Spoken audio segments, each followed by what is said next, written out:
পাঁপড়ের সবজি। ফোড়ন দেব জিরে, কাঁচা লঙ্কা আর একটা তেজপাতা।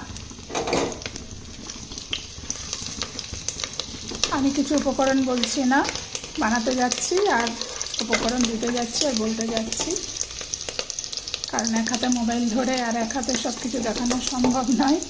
স্ট্যান্ডে রাখা যায় না, গ্যাসটাও উঁচু, হাঁড়িটাও উঁচু, স্ট্যান্ডে রাখা যাচ্ছে না। ফোড়নটা হয়ে এসছে প্রায়। এবার আমি দেব কাঁচা লঙ্কা, আদা আর টমেটো বাটা, মিক্সিতে পেস্ট করে নিয়েছি। কোনো পেঁয়াজ রসুন নেই।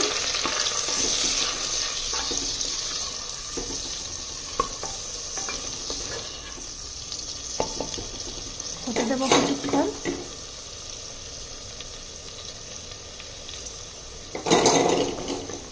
এটা ভাজা ভাজা হলে তারপর বাকি উপকরণ দেব। আর এদিকে আমি পাঁপড়টা সেঁকে রেখেছি, তাওয়াতে সেঁকেছি, আলুটা সেদ্ধ করে রেখেছি।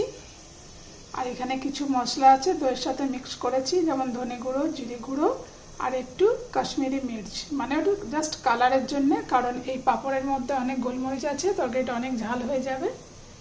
আর কিছু উপকরণ নেই, এইটুকু উপকরণেই রান্না হবে। এটা মাটির পাত্রে, সেম আমি মাটির পাত্রেই বানাচ্ছি।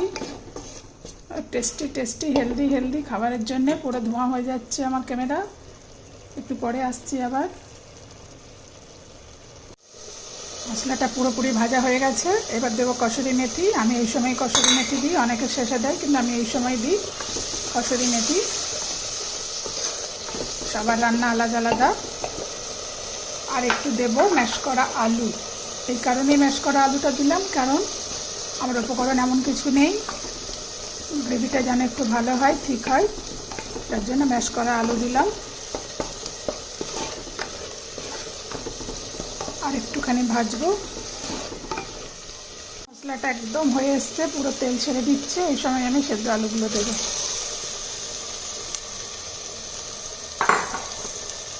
সেদ্ধ আলুগুলো দিয়ে ভালো করে কিছুক্ষণ কষাবো। আমি আগে আলুগুলো কষিয়ে নিইনি, এই কারণেই, কারণ আমি আলু কষিয়ে নিই না। সুন্দর করে কষানো হবে, এর মধ্যেই কষানো হয়ে যাবে।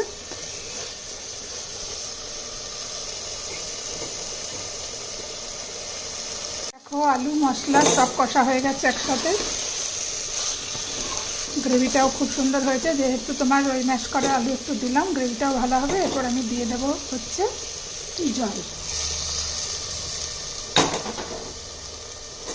জল দিয়ে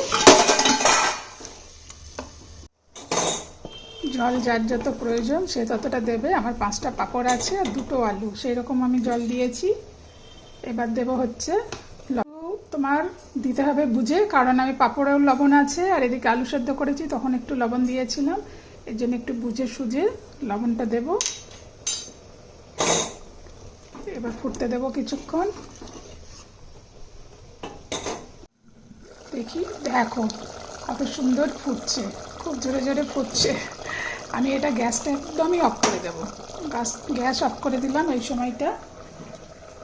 সময়টা গ্যাস অফ করে আমি আমার ভাজা সেকা পাঁপড়গুলো দিয়ে দিলাম।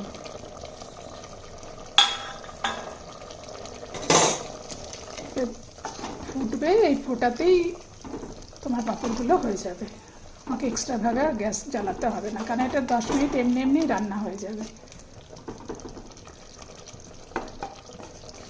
দেখো কত ফুটছে, দেখছো? আমি গ্যাস অফ করে দিয়েছি, তাও কত ফুটছে। দেখো কীভাবে হিট ধরে থাকে, ঠিক আছে? কত ফুটছে দেখো। আমি কিন্তু গ্যাস অফ করে দিয়েছি, আমার কিন্তু গ্যাস চলছে না, দেখো, ঠিক আছে? আমি ঢাকা দিয়ে দেবো। তারপর কিছুক্ষণ পর খুলে এর মধ্যে ধনেপাতা দেবো।